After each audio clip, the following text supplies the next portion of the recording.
What's up, everyone? Mike here from The Art of Guitar, here today with The Art of Drums. It's been a while since I've done a drum lesson, and I love doing these. So today we're going to focus on one of my favorite drummers of all time, and that's Dave Grohl. And it's kind of funny because he's so well known for being the singer and the guitar player for Foo Fighters that I asked a student if he liked Dave Grohl's drumming. And he's like, he drums? So I thought that was kind of a funny disconnect. You know, when I was growing up, it was the drummer of Nirvana for sure. And then we were all surprised when the Foo Fighters came around. So I kind of think that was a cool way to learn about Dave Grohl, to see him grow as a musician from a drummer in a three-piece band to a full-fledged frontman. Very cool to see that. Such a talented guy, too, and a cool guy. A lot of his techniques really challenged me today.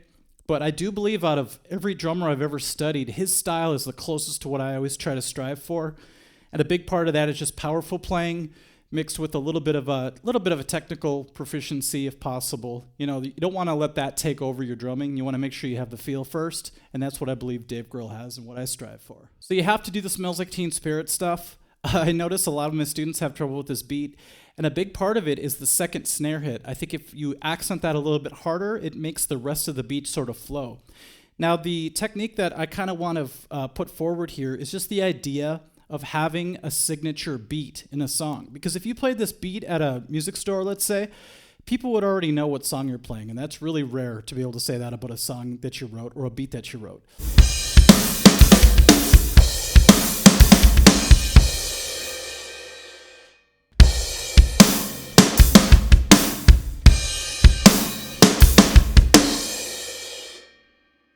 It's actually harder for me to play that beat slow because, I don't know, it just seems like I have to have that momentum like I was talking about. So really focus on whipping that second snare, and you'd be surprised how it kind of propels you through the beat. As a drummer, you have a lot of options when it comes to building up a part, and something that's pretty subtle but very important is how Dave uses the kick drum for part of the song. So if you're just doing a regular beat and you start to add and change the kick a little bit, it could really build you up to that chorus. So here's what I'm talking about.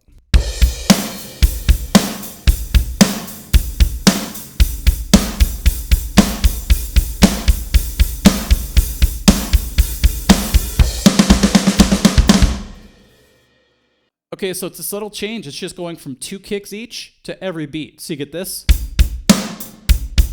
to this.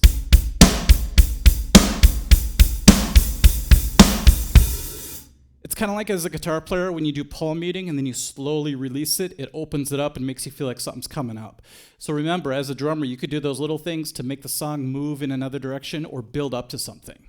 This is part of the song that I always got confused on because it sounds like he goes like this. Or sort of kick drum thing. But when I learned he was using his floor tom, this really floored me, pardon the pun. There's actually a really cool triplet hit going on. 2 on the floor tom, 1 on the kick. Ending on the snare and the hi-hat. Like that. So if you really break it down and try to put it into the beat, it's a little bit tricky at first. Took me a long time to practice that just to get that to be even. And then the next part.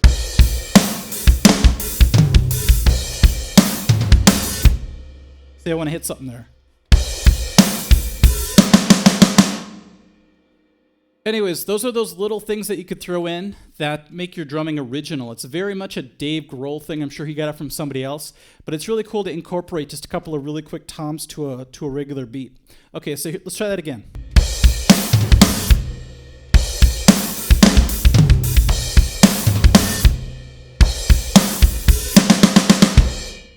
Now let's go back to a concept of dynamics again.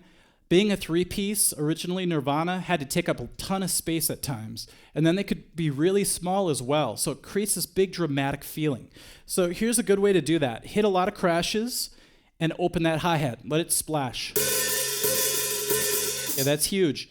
If I let my foot off completely, it's almost too much. I sort of feather it with my left foot, and I let it sort of come together just slightly, so I have some control over it, okay? Because when I want to go tight, it's just a little bit of pressure away, okay?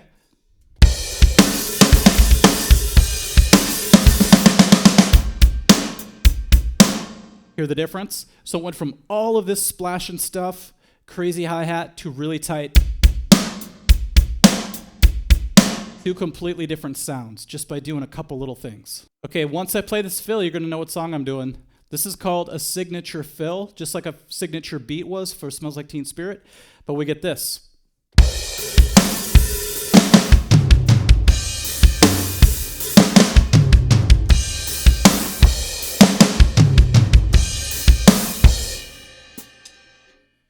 Now keep in mind, I'm not playing exactly what he does. I'm trying to get as close as possible. It's been a long time since I've sat down and really studied every single beat, but I really just want to show you the concept of the techniques. This technique is just the idea of having a signature fill. So just this idea. And I realize he plays with a 4-piece. I'm using a 5-piece because we're going to be doing a couple other of his bands later. But you could also just play it the more real way would be.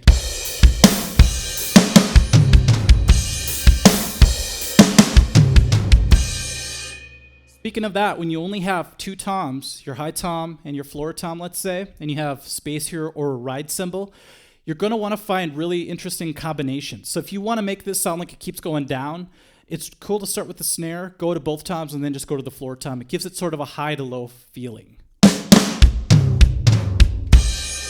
Also, don't forget to do those flams when you come down. Now, growing up loving Peter Criss and Kiss, I'm sure Dave Grohl was the same way. There's a really intense solo that he does, that Peter Criss does on Kiss Alive, where he just keeps doing triplets everywhere. It's kind of sweet. He goes like...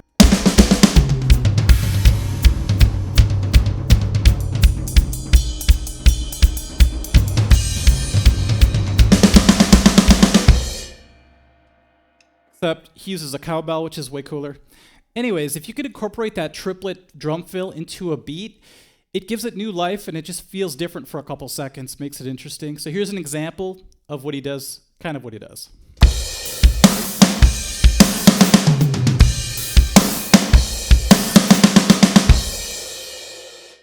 Okay, so the beat is a halftime beat. But when it comes time to the fill, he switches it up a little bit, gives it that triplet feel.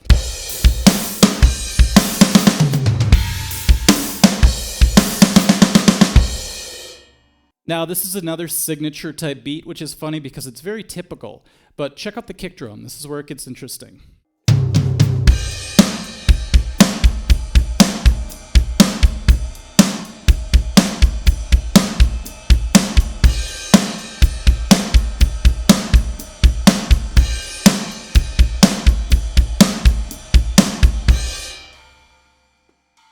You guys are going to have to excuse my hi-hat today. I didn't set it up right. It's all wobbly and stuff, but I kind of like it. It looks like it's dancing. But anyways, that beat is super important to learn from because he's following the guitar riff. If you know the Come As You Are guitar riff, it's very easy to recognize. And if you follow it exactly with the drums, he doesn't do that. He misses one of the hits, but you would have this.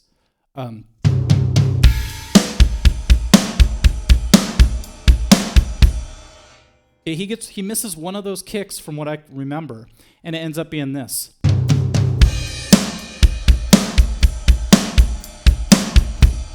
But do you see how the rest of it follows the beat? Or I should say follows the riff. Very important to learn from that.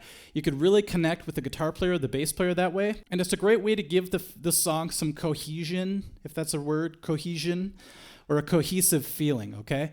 So really know the importance of your kick drum. Just like what we used it for building up a part, it can also really move a main riff and connect with it in a very cool way, which holds everybody together. Here's another cool little technique that he does. It's just a little 16th note hit at the very end of certain parts. So if we go back to that beat I just did, watch how different it is when I add this little tiny 16th note hit here.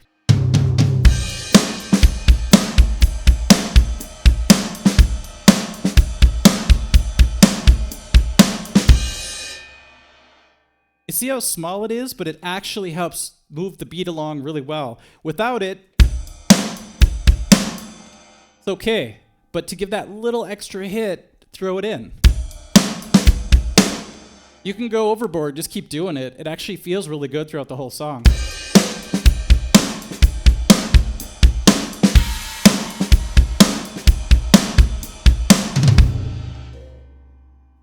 And I'm pretty aware that he does not have a China cymbal, but it was just sitting there and I like to hit it, so too bad.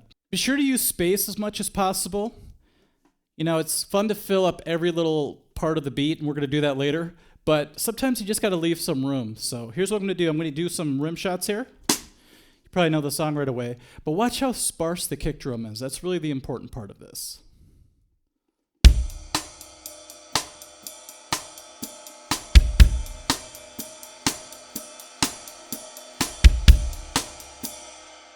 That's what I love about Dave, is he doesn't overplay. I mean, when he does overplay, he really goes for it. You know he's doing it. But when he lays back, he knows to leave space, a very mature thing to do for a drummer, so don't forget about that. Now, let's do a 180 here. Let's totally go crazy now. I'm going to go ahead and play a beat, and I'm going to fill in all the spaces with a kick drum. So the beat's pretty crazy right away. It's actually, I believe, a quarter note hi-hat, but the kick drum makes it feel like a crazy fast beat. Just go like this.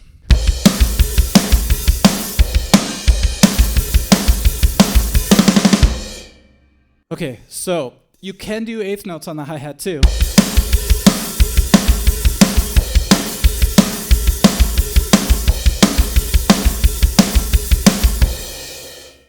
But I prefer quarter notes because it feels like you're doing less work up here. You're really just keeping it down. 1, 2, 3, 4, 1, 2, while the kick does all the work. There's tons of times when Dave does this build-up, and it's just single stroke 16th notes on the snare, very even and very powerful. His snare sounds incredible, by the way. Anyways, a good way to really nail this down, some people don't do this and it sounds funny, is add a kick drum with it to help you really stay in the pocket. So if you don't use a kick drum, some people sound like this when they do it. It's a little bit loose, not too good. If you add the kick drum to it in a couple different ways, you could really lock into the feel. See how the kick really helps move it? You could actually add more kick if you want to. That's something I believe he does when he builds up. So he might start off with just quarter notes, then go into eighth notes. And if he had double bass, I'm sure he would do 16th notes. Just kidding. Now, there are times when he plays so simply that you can't believe it's the same drummer. So the same guy who's doing all these crazy fills and everything, he'll sit back and play like this as well.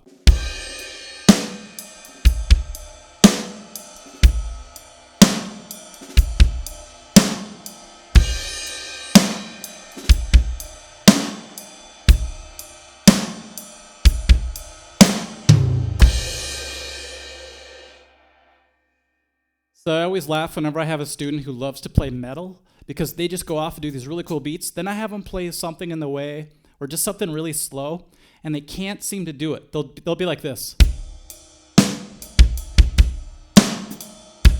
Really herky-jerky, and you kind of have to wonder, you know, what good is doing all these crazy beats if you can't even hold down a simple groove? So don't fall for that. Be sure you add simplicity to your playing. Be able to play slow. Play to a click. Make sure you're really locked in, even at a very slow speed. This is the teacher coming out in me. I really want to make sure you guys could do that before you're doing anything faster, okay? A lot of drummers try to find different ways to make beats more interesting, and I call this the 50s beat. This is just where you double up the snare. I won't spend too much time on this, but he does a really good job on this on Serve the Servants. It goes like this.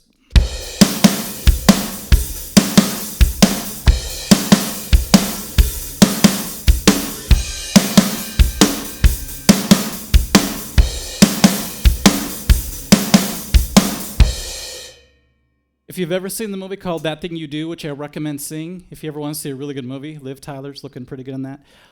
When you play it, it's just the beginning of the song, That Thing You Do, and I hear it all the time. I can't get it out of my head, even though it's a pretty generic beat. So go ahead, just double up the snare right there, and you get a different feel. It's a lot cooler than just doing a straight beat all the time. Go back and forth if you want to. Living After Midnight in the 50s version. I should do that. That'd be funny. All right, this is a powerful beat. The important thing here is what I call a surprise flam out of nowhere, and it really enhances the beat. So instead of just going like this,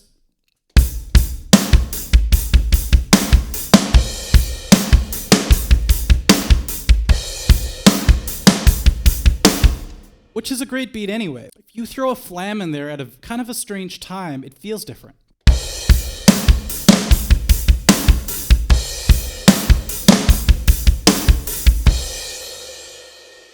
So So that's not where I would have expected the flam. I think I would have expected it like, let's see. That's what I would have expected. But he throws it in a very strange spot. Let's see. 1, 2, 3, 4. The and of the 4. By the way, that makes coming back to the hi-hat kind of tough, actually. When I say tough, it's relative to your ability, but on just a general beat playing, that does feel weird. Having to do that, at least for me. Okay, so anyways, the idea here is to throw in some surprises sometimes. Sometimes you take a beat that's already kind of cool and you add one more element, whether it's later on we're going to do some cool hi-hat stuff, but a snare flam in the right place could really move a beat along in a different way. Another signature beat, but the lesson behind this technique is just to switch from regular snare hits to the rim shot. A lot of people prefer flipping the stick to do it, but I wouldn't recommend it for this tune. If anything, hold it upside down when you hit the regular snare too, but this stick's so old, it's got a lot of shards of wood coming out, and don't want to get any splinters. So here's how this beat goes. See if you can recognize it right off the bat.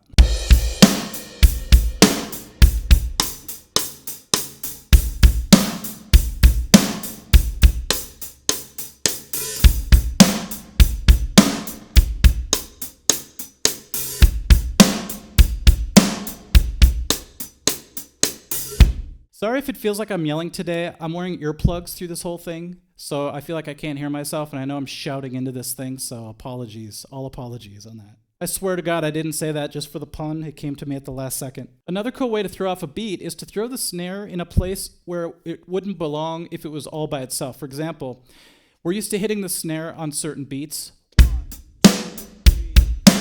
2 and 4, right? What if we were to reverse that, take away the 1 beat hit, which would be the kick drum, and only hit the snare on the 4. It's a cool way to throw the beat off and confuse the band. So it'd be like this.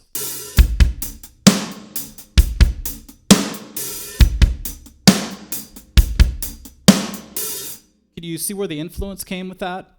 Little Stuart Copeland going on there. But it's a great way to just, if you're playing a straight beat, to all of a sudden make it completely flip. Okay, so here's the straight feel.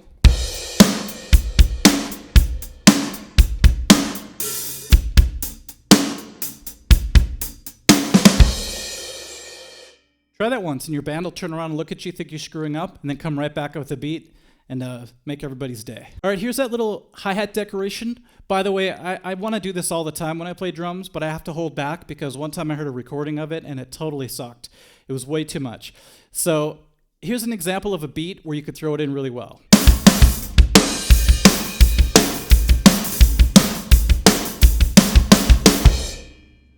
Okay, so it's a simple idea, but I'm just reaching over and doing that on the hi-hat. Here's an example of what I used to do.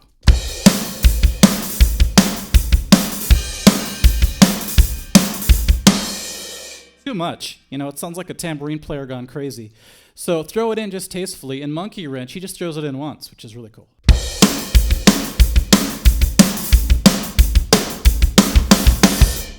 Okay, we've come to the beat that I've dreaded. I've had to play this live a few times, and pure adrenaline and fear of failure kept me going through the whole thing, and probably a whiskey. It's the 16th note pattern in Everlong. And if you're not good at doing this, don't even try the beat, because it's really hard unless you have that down first. Then you have to start to add the kick drum and snare. I recommend just doing a straight beat. Little whip it, little devo going on there. Then you can start to do the syncopated kick. The good news is something's always hitting when the kick drum hits, so you can lock onto it. Wait, I forgot it. There you go, it's all in the right hand.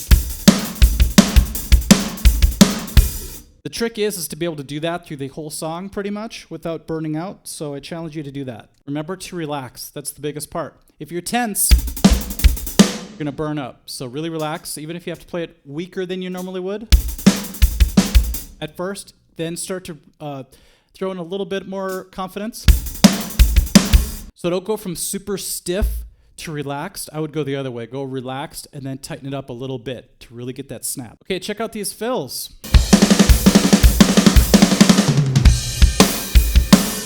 I love that fill that he does in Everlong. He uses the hi-hat. This is a big Lars Ulrich type thing too. There, I said it, Lars Ulrich. I don't care. People tease him all the time, make fun of my Lars Ulrich video, but he does some really cool stuff. Lars is more like... Which, by the way, I did not show that technique in my Lars video, so that's kind of a bonus for you there. Anyways, Dave does a really cool job doing this in Everlong, where it goes like this.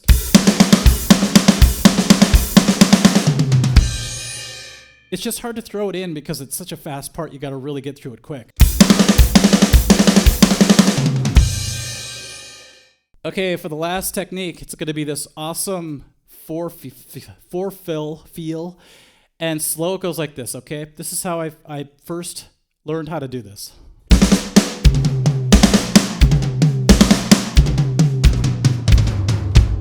A cool way to, when I first heard this and no one knows, my mind almost exploded because I love the sound of this. The whole song sounds like a Deep Purple track anyway, so I love it. Anyways, a good way to practice this is to think of triplets. Okay, speaking of Deep Purple, there's actually a Ritchie Blackmore guitar riff that follows this concept. Instead of doing 3, double the first one with 2 hits, and then do the rest of the triplet. Okay, if you start to speed that up, you start to hear it.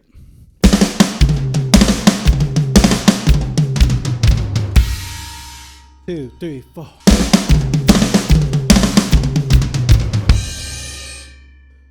Okay, guys, I have like 30 seconds left on my camera, so I just want to say thanks for watching. I really love Dave Grohl's stuff. I'm going to do a guitar version of this on him very soon, but thanks for watching, and we'll catch you at the next lesson. Okay, bye.